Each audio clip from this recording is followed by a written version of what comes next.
We said that we'd talk about three different conservation equations. The first was mass, which we dealt with last time. The second is momentum, which we'll talk about this time. And we mentioned that there was a formalism by which we could do that. And the formalism by which we do that is Reynolds transport theorem. And so when we talk about mass, all we did was we substituted into this expression magnitudes for this term b, which was in units of, this was mass, so it was just 1 in this particular case. And we ended up with two important expressions. One was a conservation expression, which is defined in terms of these integrals, but in terms of the way that we would typically write it, we would define it in terms of taking this derivative and differentiating by parts. And so we have a density times a rate of change in volume plus a control volume multiplied by a rate of change in density plus sum of area times density times velocity. So this was this term which he called m dot. And this velocity, usually it's just the velocity across the control surface, but because of our arguments with the New York Fire Department,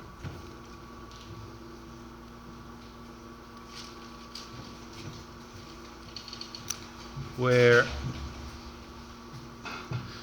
if we were squirting water relative to some velocity, and if the boat is moving at some velocity,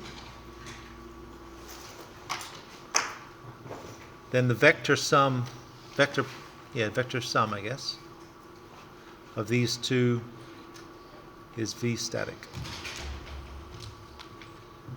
And so specifically, it matters that we're talking about the velocity that something comes out of our system. And so, in other words, the velocity that's coming out of the hose relative to the hose that's sitting on the front of this deck, or coming across the control surface if it's moving. And so that was the base. This is the basic expression that we used last week to conserve mass, and it's probably good enough for all of the cases that we deal with. It's a conservation equation, so it's equal to 0. And the only other thing that we have to remember is the sign convention. And the sign convention is that if, for instance, with time, either volume or density changes like this, increases with time, then that's positive. So these are positive changes. So in other words, if volume goes up with time, that's positive going up. If density goes up with time, oops, I don't want to go through there, then rate of change of density is also positive. And we had this sign convention, so that relative to, we talked about this unit normal, which is just a vector that has a length of 1, which is perpendicular to the surface. If the velocity across this is in the same direction as this, so if mass rate is out, it's positive plus VE. That's my shorthand for positive. And if it's going into the volume, mass rate in is negative. And that's all we have to remember. And if we remember that, then we can deal with all circumstances. Sometimes it gets a bit tricky when we need to take care of moving surfaces, and we attempted to do that last time for one example, flowing into a beaker from the bottom in that particular case, which made it easier.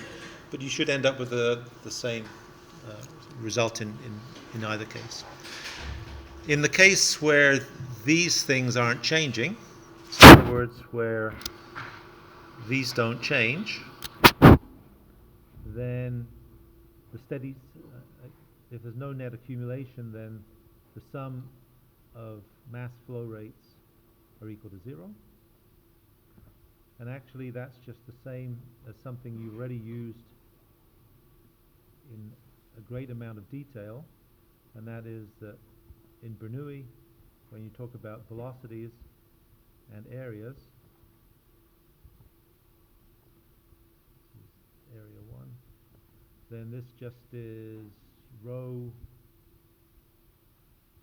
V1 A1 equals rho V2 A2. This is also what we alternately refer to as volumetric flow rate, right? Q1 or Q2. So we use a variety of different terminology, but that's basically a summarized view of exactly what we've done. So in steady state, when nothing is changing, where these things aren't changing, it's just mass rate in equals mass rate out, and we can account for that. And sometimes we need to use these to close Bernoulli equations, as you know, if we don't have enough information. So that's fine.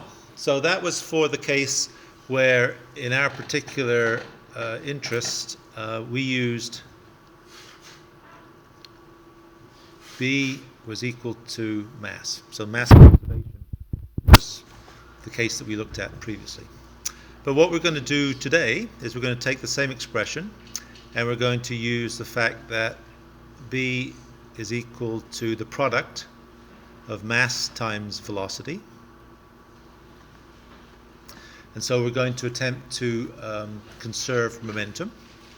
And we know that if we do that, then this lowercase b is just equal to uppercase B divided by mass, which if we use this then gives us just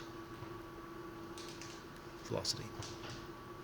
And so if we wanted to, we could substitute this into here, we could substitute this into here, and then this becomes mass times velocity. And that's what we'll do. I don't know that we necessarily have to derive it or spend much time talking about it. But what we're attempting to do is we're trying to conserve momentum.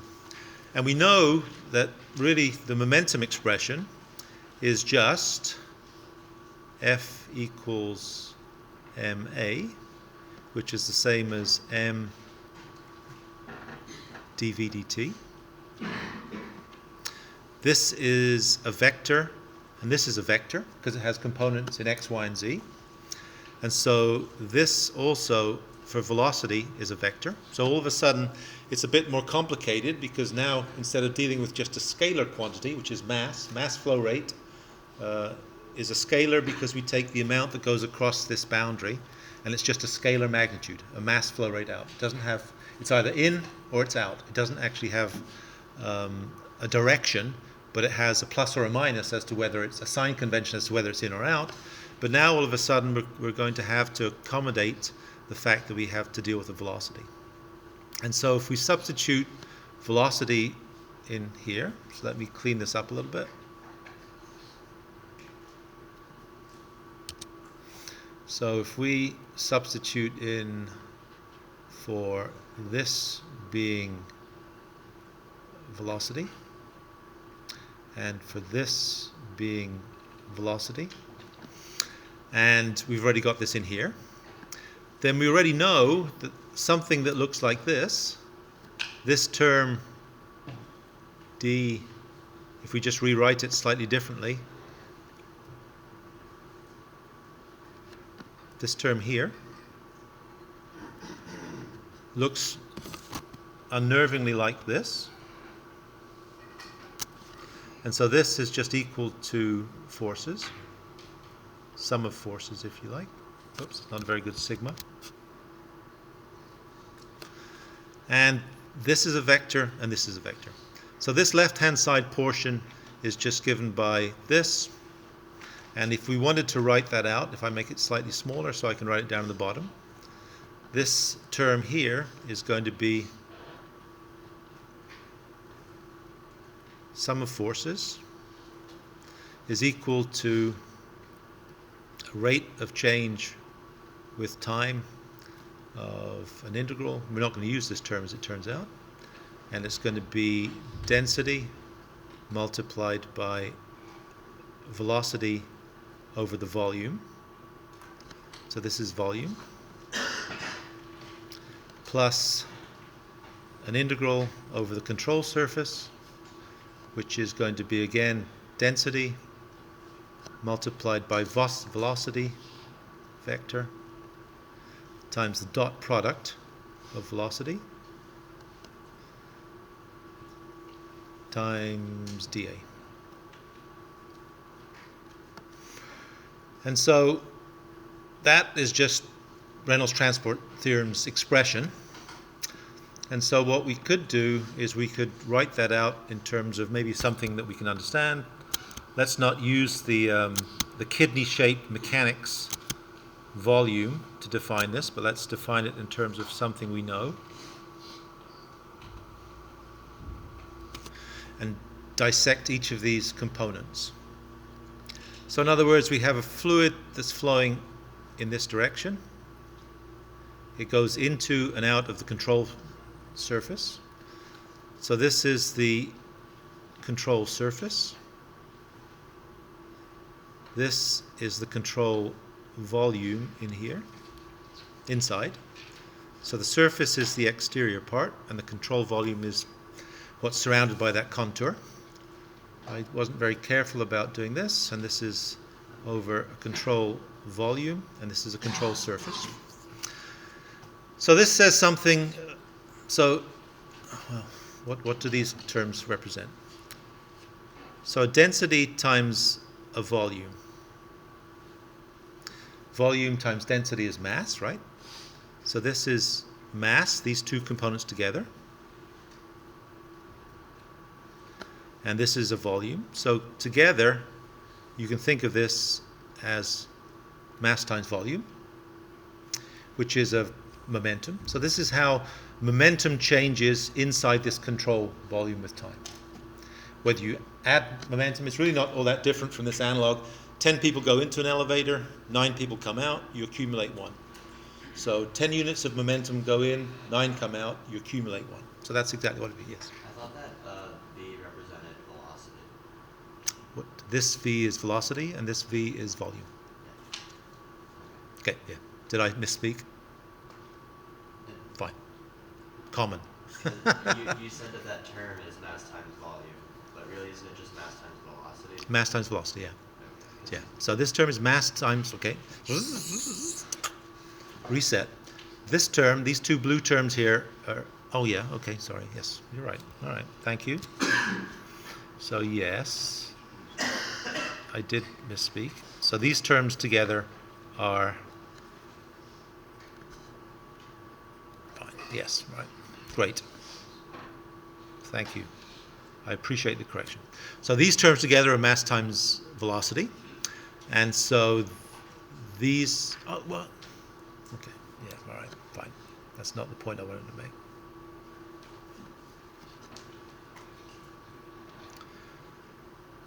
So these terms all together, I guess, are mass momentum, right?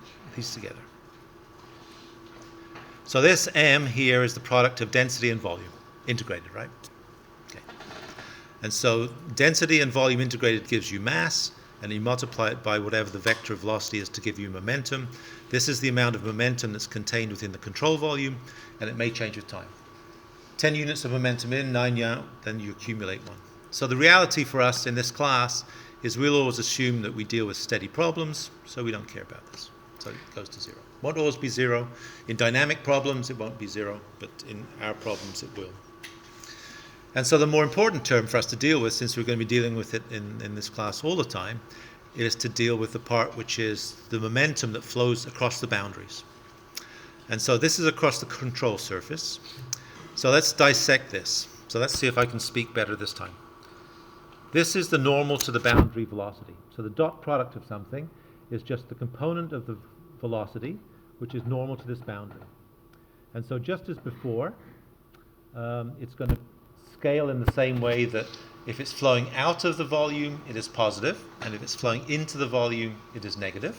So that's important. And so if we take that, then what is this? So if we take this and we multiply by density, so the product of density times normal to the boundary velocity multiplied by an area, which is what this integral is, right? The integral integrated over the area just gives you an area. It's just a summation. So velocity is length over time. Area is length squared. So the units of these two have to be length cubed over time. And the units of density are mass over length cubed, kilograms per cubic meter. And so if you get rid of this L cubed and this L cubed, this is just in units of mass per unit time, m dot, what we've called m dot. So all it is a magnitude of a normal to the boundary mass flow rate, but the one term that we haven't added is an extra velocity. And so it's going to be a mass flow rate multiplied by, so in other words, this term that is density normal to the boundary velocity, I'm just writing up this term we have here, multiplied by area. This is m dot, but we have an extra velocity that we want to multiply it by. And so this is mass flow rate times velocity. And so if we wanted to write this equation out in shorthand, and it's exactly the only way that we'll use it, is that the sum of the forces is equal to the sum of velocity times mass flow rate. So this is velocity, mass flow rate. That's the only term that comes out of here. And we'll deal with that with a specific sign convention. And so in this sign convention, if I deal with each of these terms,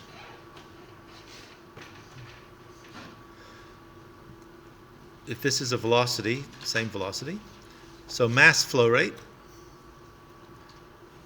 has exactly the same sign convention we had before, that if it is in, well, it's out on the right-hand side, so let's do it out. So this is positive.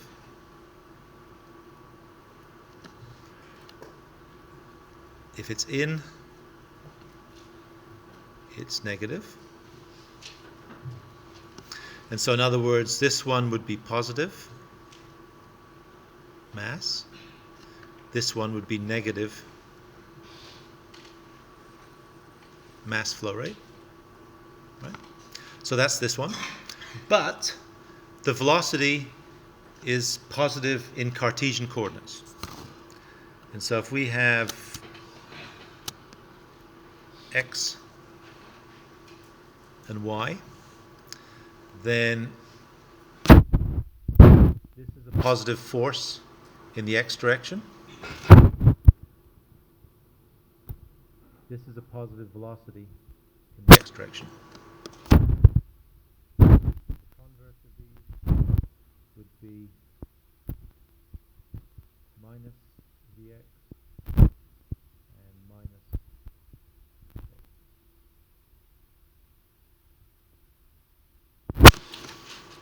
So they're in Cartesian coordinates.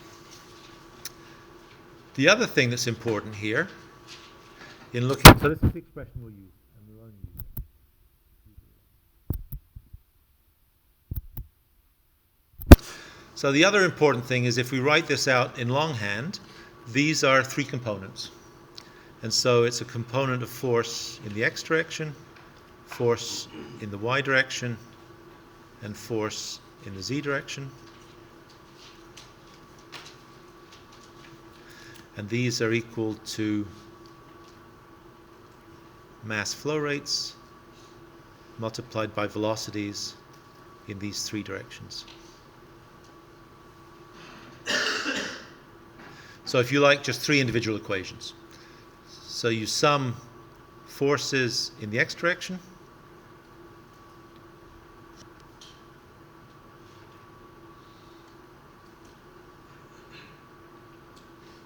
etc. And so I'll write them. Well, I'll just write them out for completeness. So these are the three expressions that we'll need. So just like, bless you.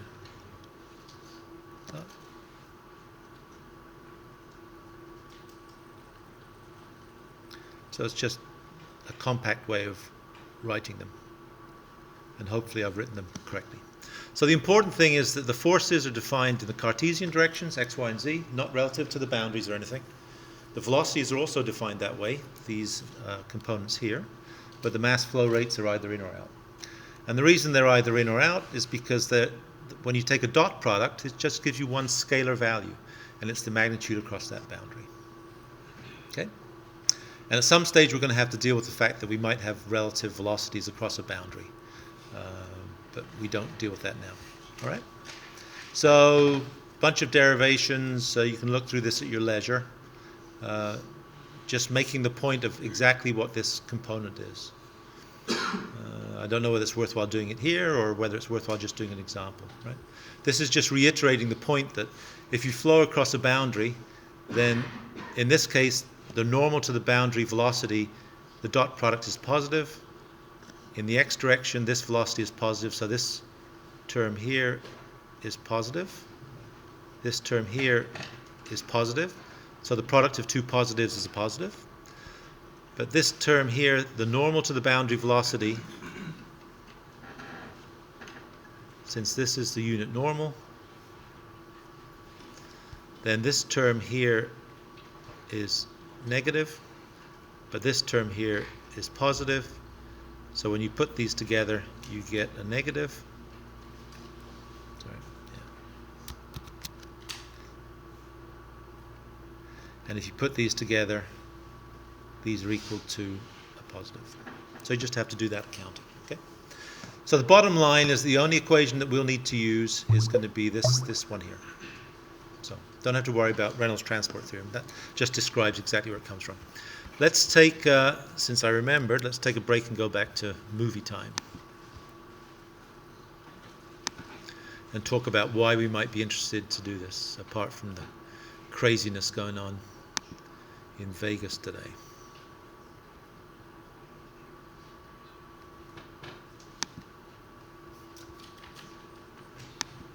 Well, we looked at the meteorite thing, so that's just an example of the fact that you take a ball and throwing it against the wall. That's exactly what a meteorite does as it comes in. It transfers its energy to the Earth. So nothing more than that. But there's some more germane problems that we might look at, and one of them is this Pelton wheel. And so we talked so far about linear momentum, x, y, and z, but wheels and water wheels and turbines are ways of converting linear momentum from a gas stream in this particular case, or something that typically would be, for a water wheel, would be a water stream, in terms of this Pelton wheel, which is just a bunch of little cups, which are all arranged around this circular wheel, is that it catches the velocity of the air that's supplied on it, and it spins as a result of that. And so I don't know whether it's going to stop, but if you take it right back to the beginning and look at it, it's just a series of cups, and you see on the left-hand side this airline is driving it. So if you think about this, then these cups actually grab the air that's coming out at some velocity from that airline. If this was a frictionless wheel, then basically each of those cups was being moved at exactly the velocity of that air. Because if it's a frictionless and weightless wheel, then there's no momentum that's attached, or inertia that's attached to the actual wheel itself, and so this velocity should be close to that magnitude. And so that's one way of being able to convert linear momentum into angular momentum that you can use on the stator of an electric generator. We'll use this a fair bit. We'll jet lev. This is what And so this is the idea. There's a narrative $128,000 that says that and this some costs might argue a lapse in $125,000 insanity if can you buy want to you. get one of these. MS Water Sports And basically has the created idea the is it has a jet-led little flyer. unit that you see This being towed jetpack, behind or it, personal propulsion which is device, self-powered, can reach top I guess with a speeds of a little gas over 40 engine in miles it, per hour, reach an and altitude of like an about outboard 50 motor, feet. Unlike but other just it jetpacks, acts as this a one compressor can to keep be its able to pilot take aloft for a supply hours of water, and fly for about supply it along 186 that, miles. The yellow reason is tube that this one leaves its into fuel distributors supply that and put it down power in two plants jets, on the ground, or and more by appropriately controlling the on rate the at which water. it comes That's it out there, and also floating its in the angle, little you pod can on do the all right. kinds of A interesting four-stroke power plant that stunts the with it, German as you can see manufacturer here. says can range from 130 to And 300 so that is horsepower basically is taking housed along with the fuel potential to run it energy, in a water floating under mini pressure, boat. That which floating has power stored pack strain is energy tethered in to the it, jetpack by a long hose or that delivers kinetic energy pressurized as water it to the moves control on the pipe, nozzles. and Pilot squirting has it pitch out, control and when of it the hits nozzles and a the twist handle to the control water power. below, it converts Unveiled that at the momentum Dusseldorf Boat and is Show and able priced to like a light sport allow you aircraft, to the company hang says on. it's already seeing interest. And so, the training to fly the maneuverable We pack have is included now in the price. enough information to be able to do some calculations that would tell us, for instance, what kind of pump capacity you'd need to have to be able to run with that.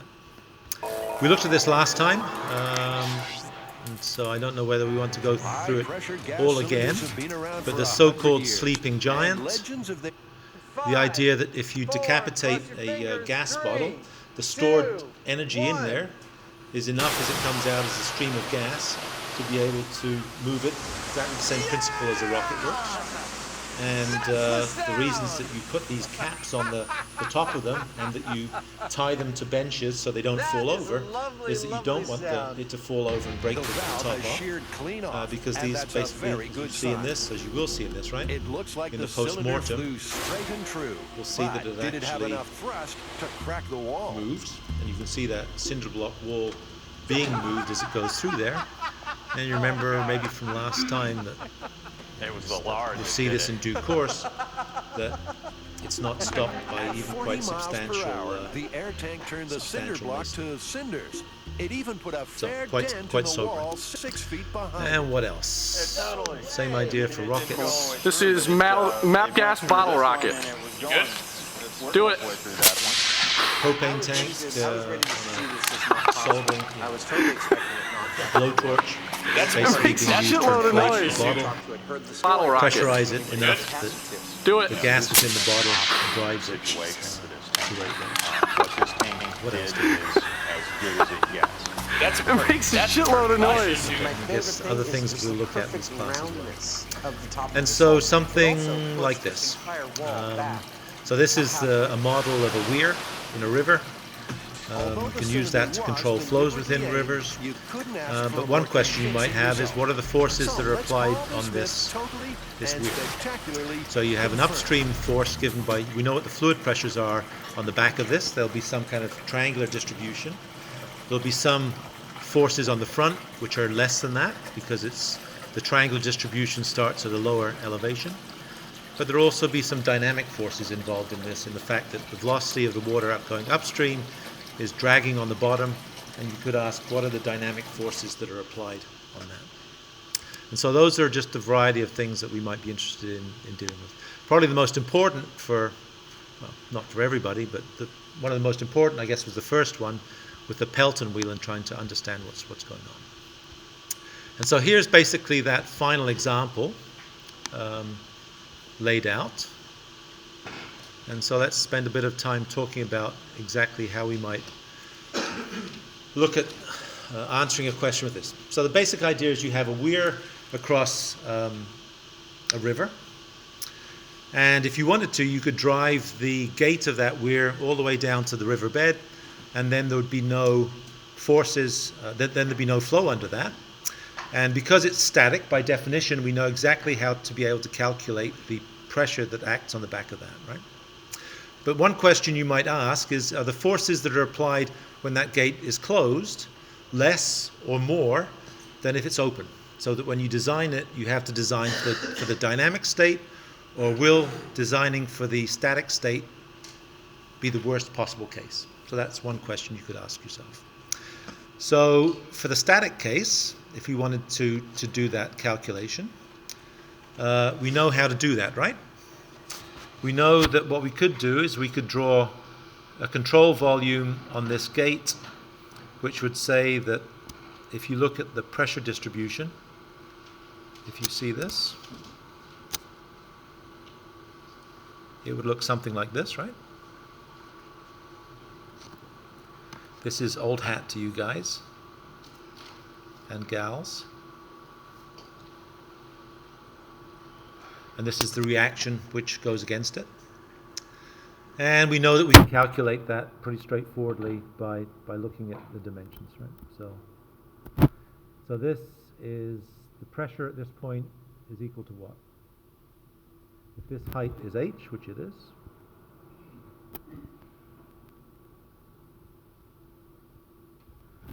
then this pressure is equal to gamma h at this point. We know that the area under this curve is equal to, so the force, resultant force, is equal to the average pressure, which is a half P max,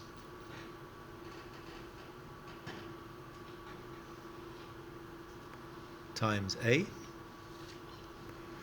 And I'm running out of space, but this is equal to, just substituting this amount here, half gamma h, and A is equal to h times whatever the distance into the page is. I'm not sure what it is. I think it's b here. It's lowercase b. So A is equal to hb.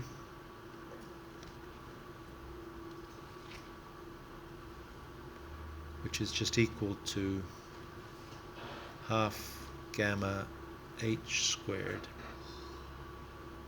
b.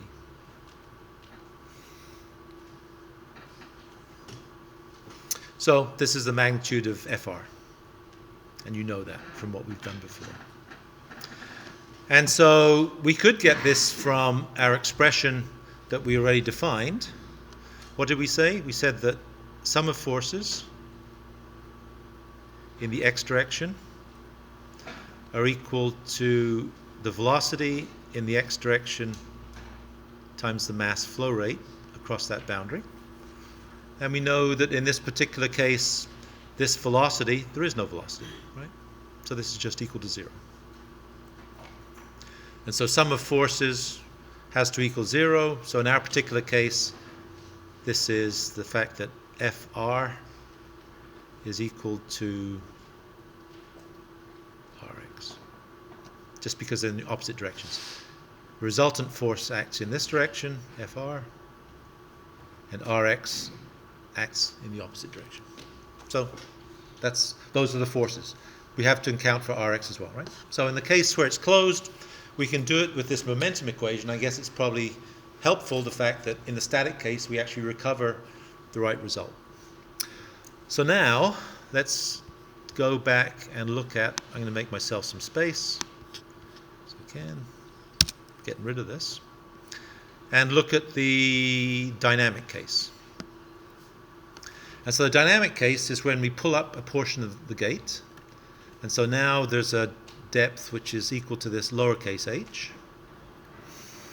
And so now the control volume that we look at could be this.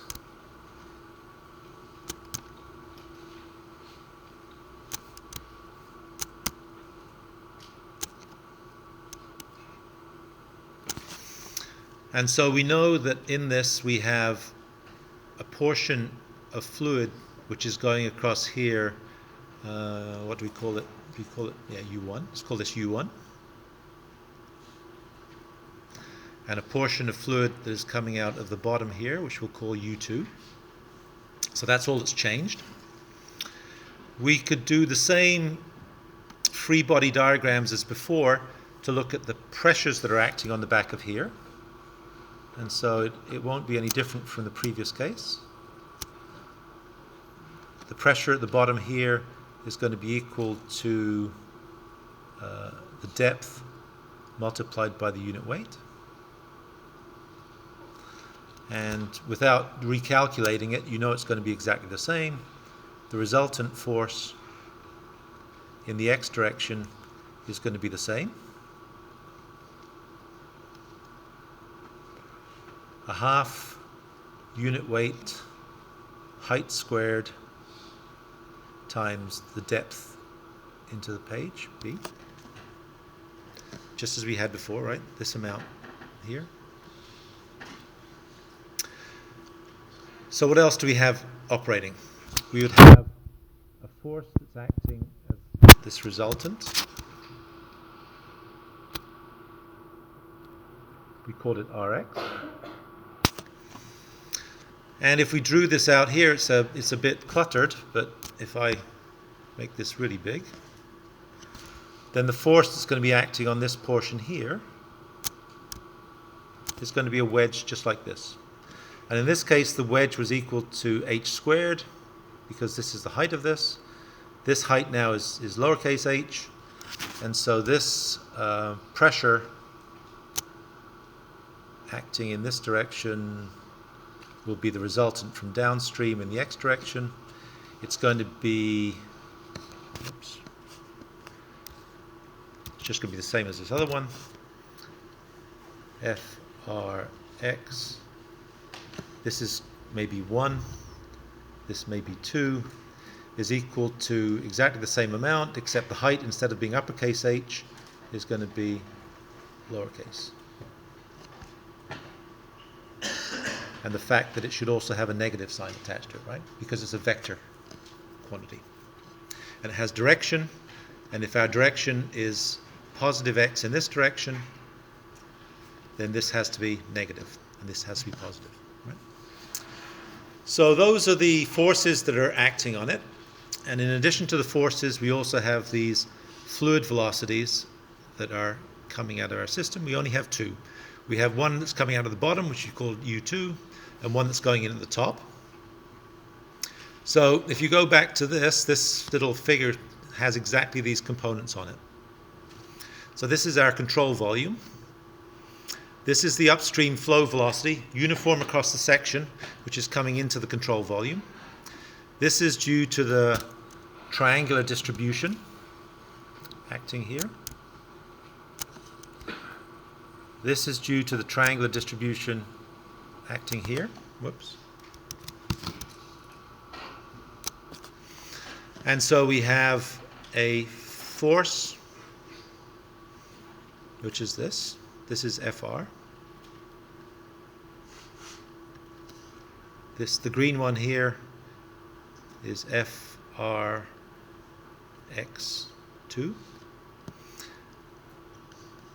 We could imagine that since it's now flowing, there's some frictional force along the bottom, which is due to viscosity, if we wanted to do it, which acts in this direction, and the reaction due to the gate pushing back against the water acting here. So we can use those to be able to accommodate all those individual components. So if the gate opened, we're going to end up with this expression here. And I suppose, what are we doing? So we're trying to solve the expression that sum of forces in the x direction are equal to the velocity in the x direction multiplied by the mass flow rate, which is no longer equal to 0. And so what are the forces in the x direction? I guess, can I get all of this on at one time? So, summing them up in the x direction. We have the force, which is the resultant in the x direction at point 1, which is this one. And we know what the magnitude is. We have the force that's acting in the downstream portion, which is negative.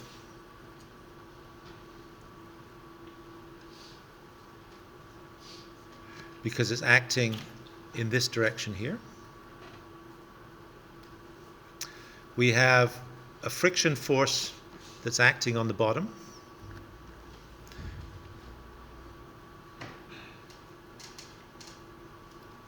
I guess it's an F for friction.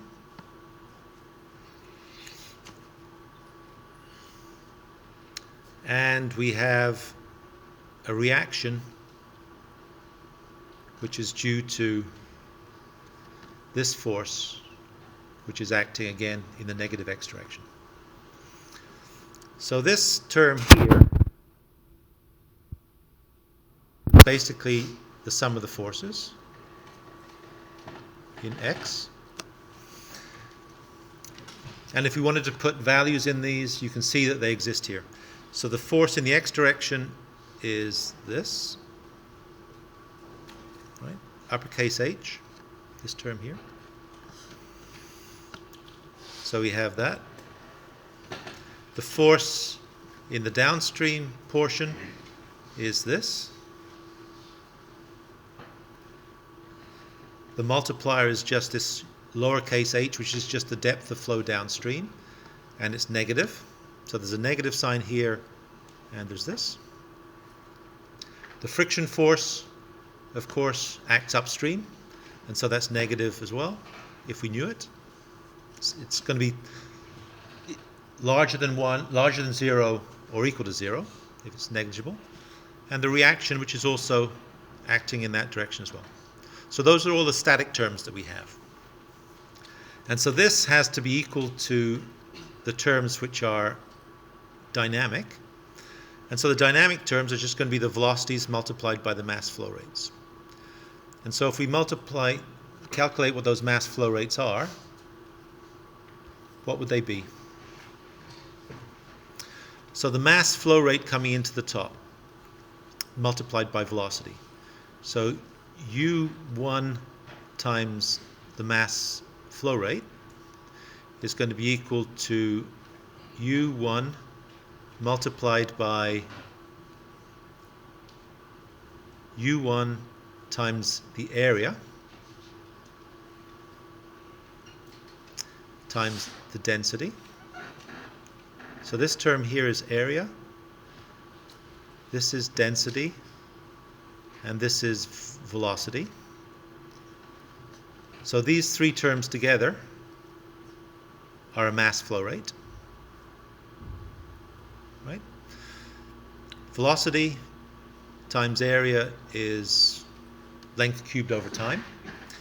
Length cubed over time times kilograms per length cubed is equal to kilograms per time.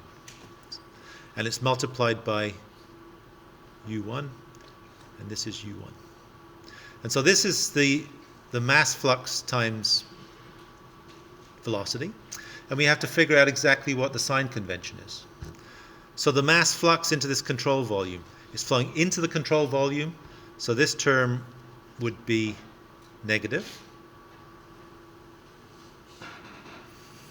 The velocity is in the positive x direction, x coordinate direction, so this term would be positive. So this term together would be a net plus. So if I scoot down here and I shrink it a little bit and write it in and use blue to do it, so it's going to be U1 times U1 times area. Well, area is just HB, right? Uppercase HB times density. We said that it's flowing into it, so it's negative. This is positive, so this would be a minus sign attached to it. All right? And the other term is going to look exactly the same as that, but I don't want to be too laborious about this. The other term is going to be U2 times the mass flow rate. And in terms of the sign convention, the mass flow rate is out, and U2 is in the positive x direction, so these terms have both to be positive. And so if we write that down here, just by scooting down, it's going to be positive, and it's going to be U2, U2. The height now is not the whole height of the dam, but the downstream height, the width of the weir, and the density. And that's it. And so those are all the components. You can look through, this is out of the textbook, and so you can see those components. We talked about the parts which are present within the force balance on this side. So this is the sum of forces. This is velocity times the mass flow rate. And so we talked about these forces and the right sign conventions. So in this case, this is the one that is upstream.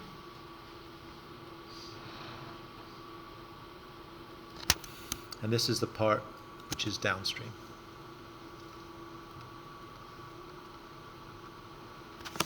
And you see that the upstream part has a negative sign attached to it, and the downstream part has double positives.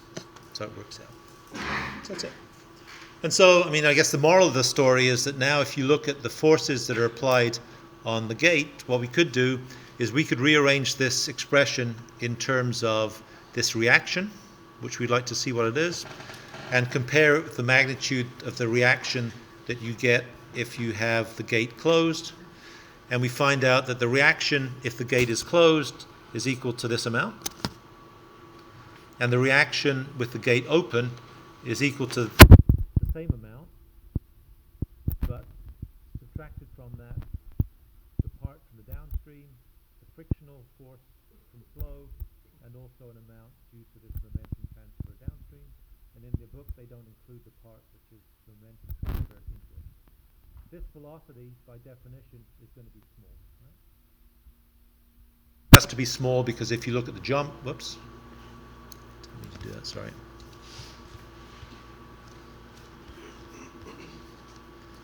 If you look at the geometry of that particular weir and the upstream portion, by continuity, the same volume flow rate coming out of the bottom has to be the same volumetric flow rate coming out of the top. So the velocity, the rates of the velocities are just going to scale with the rates of these heights. So the velocity upstream is going to be lowercase h divided by uppercase h times the velocity downstream. Right? Just scales by those lengths. And so it's merely making the point that that's the case. So it's probably useful going through this at some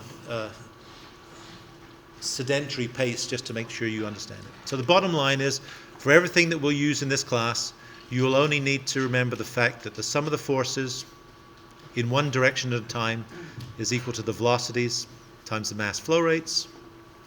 You'll have to remember, I guess if this is the case, you'll have to remember that you're resolving in one direction. You have to remember the sign convention for the mass flow rates. If it's going out, it's positive. If it's coming in, it's negative. The fact that both forces and velocities, the sign convention, are relative to x, y, z. That's it. So I think part of the difficult part of this course is realizing that you have to compartmentalize these things in these little diagrams and figure out what that diagram is. But once you're there, sometimes it's a recipe that you can then use. Okay? Great. Thanks very much.